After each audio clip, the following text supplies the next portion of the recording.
Okay, so I got this from Temu because I've never done this craft before, but I really like the idea of things that you can make out of it. So this is a quilling set. You get quite a lot in it. This was the one that you actually get more in than what you get on the smaller ones. So this was, I'll pop it up on screen how much this one was because I can't remember off the top of my head. But inside the box we get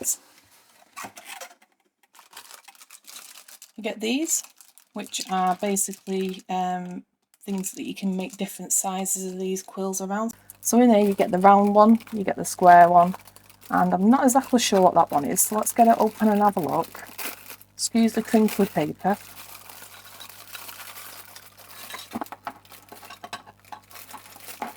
So you actually get 4 in here. So the square one, the round one. This one is obviously a lot bigger, but I'm not exactly sure what you use it for, whether you actually start up at the top and make something that's, you know, more 3D. We'll come up with some ideas with that one. And a triangle one, so there's some different shapes there, different sizes that you could use. You could probably just use these and not have to use all the other bits that come with it, but I do like having options.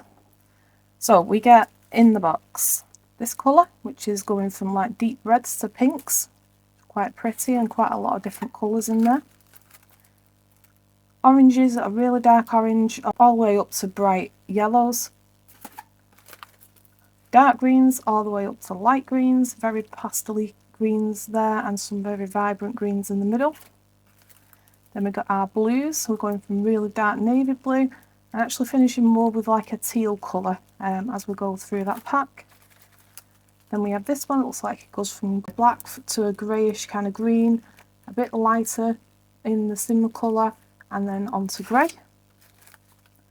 Then we get browns.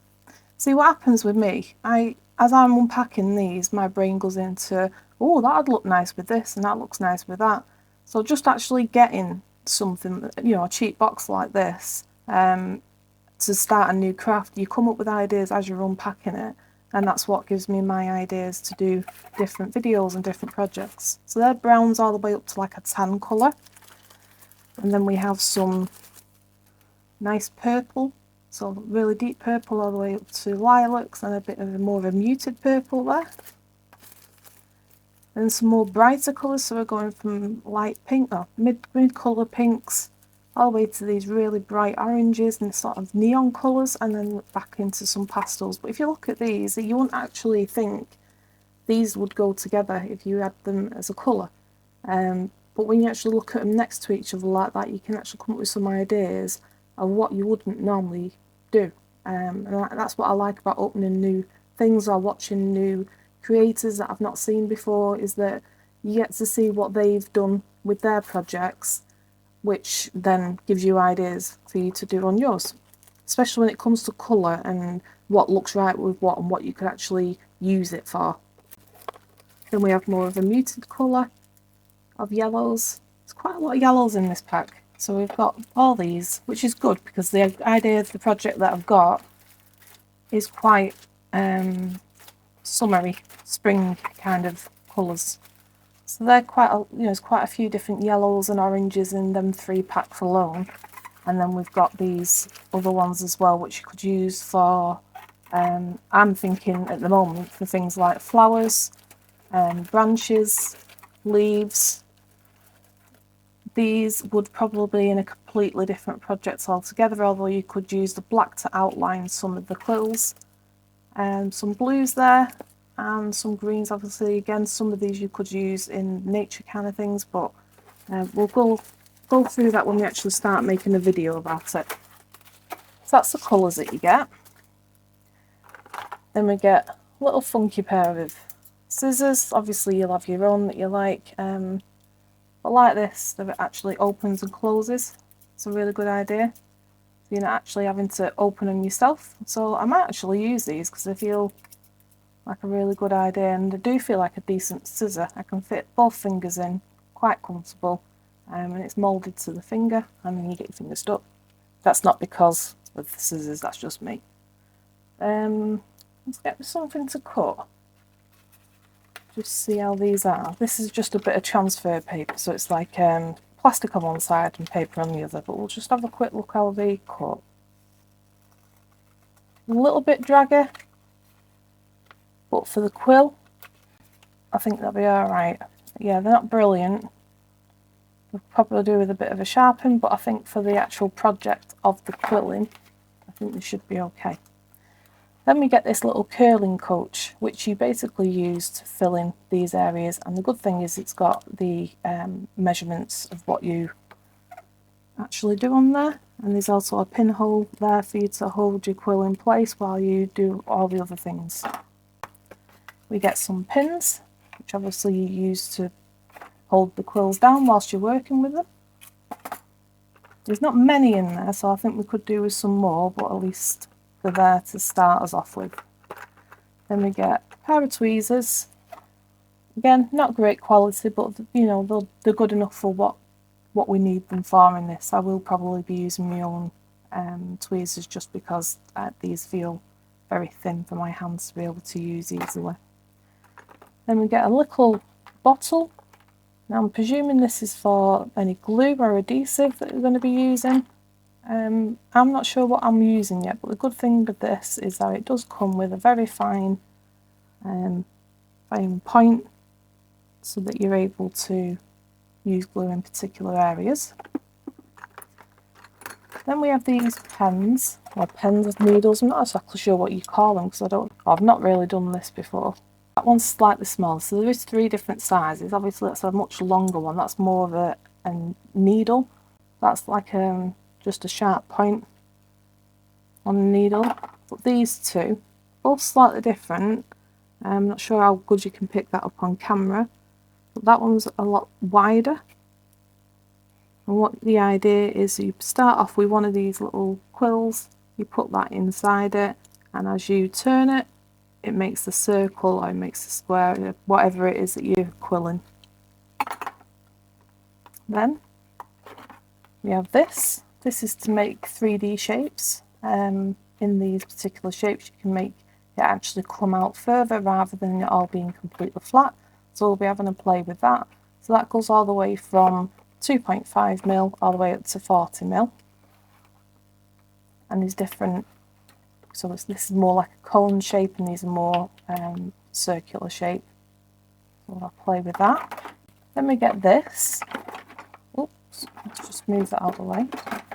Then we get this, which is basically a corkboard in different shapes, so that you start with your quilling, and then as you're forming it, you pin it down to the back of the corkboard, and then you're able to get these particular shapes. So depending on what you're making, the little shapes out of to make the bigger picture, this is all about putting them shapes in that place.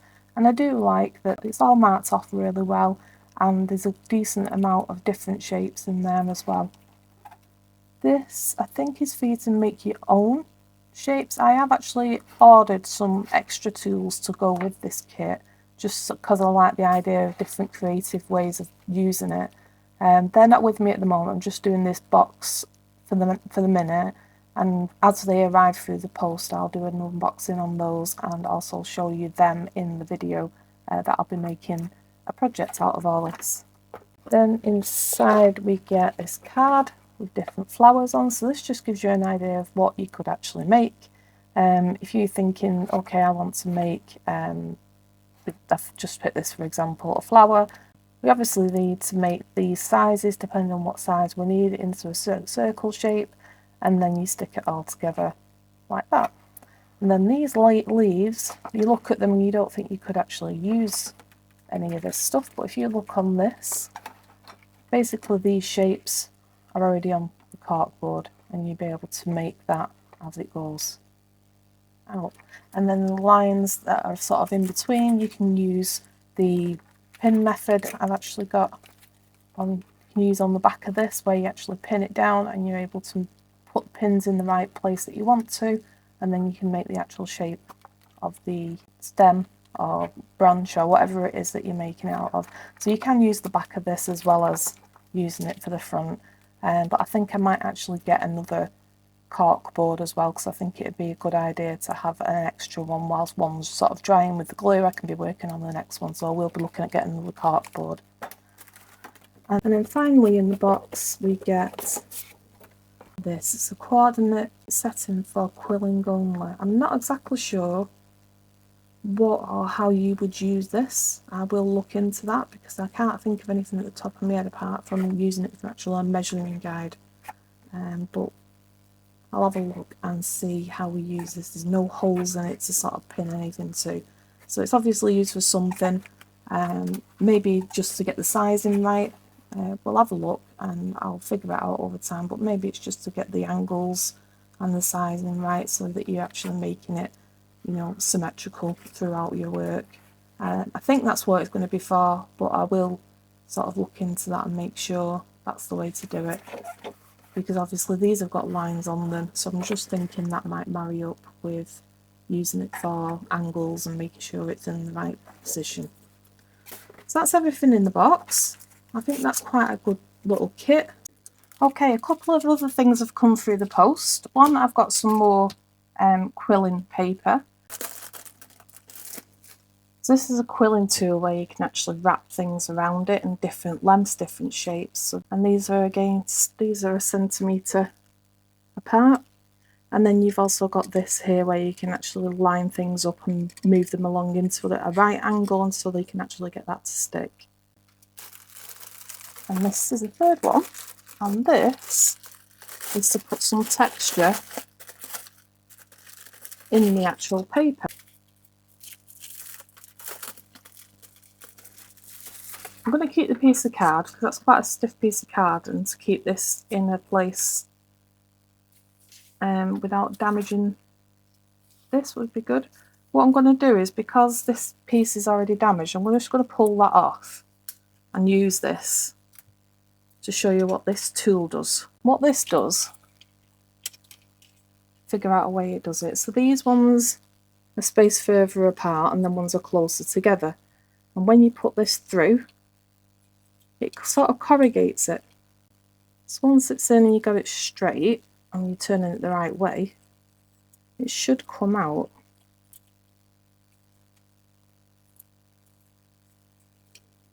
Can you see?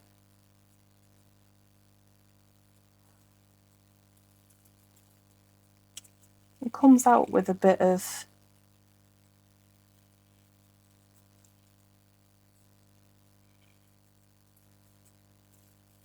it comes through with the texture.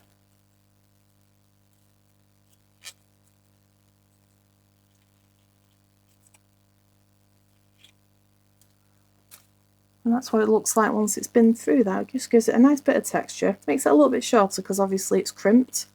But then you've got this lovely texture that you could use on the outside edges, which I think was a really cute little thing. So that's part of the Temu order that I've got. That's the video for today. Thanks for watching, guys, and I will see you when we start putting this project together.